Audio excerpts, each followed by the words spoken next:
Jissoktaw l-azzjonijiet industrijali li ġew ordnati mit-taqsima ħaddiema tal-Gvern fih dan il-UHM Voice of the Workers fid-Dipartiment tal-Probation. Id-direttivi daħlu fis-seħħ fis-26 ta' Novembru li għadda u se jitkomplew mit-tnejn li ġej.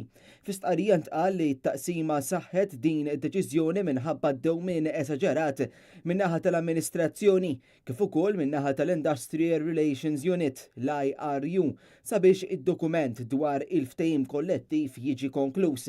B'din id-deċiżjoni li UHM qed turi disappunt kbir għal mod kif qed jiġu trattati negozjati fil-konfront ta' dawn il-ħaddiema fih dan id-dipartiment.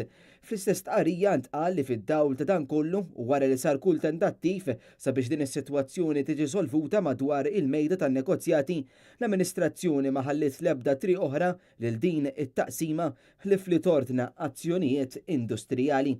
Il-ħaddiema li jaħdmu ġewwa dan id-dipartiment ġew ordnati biex ma jsir l-ebda tip ta' komunikazzjoni li tinkludi emails, ittri, telefonati bil-mobiles, telefonati bit-telefons u faxes fost l-oħrajn.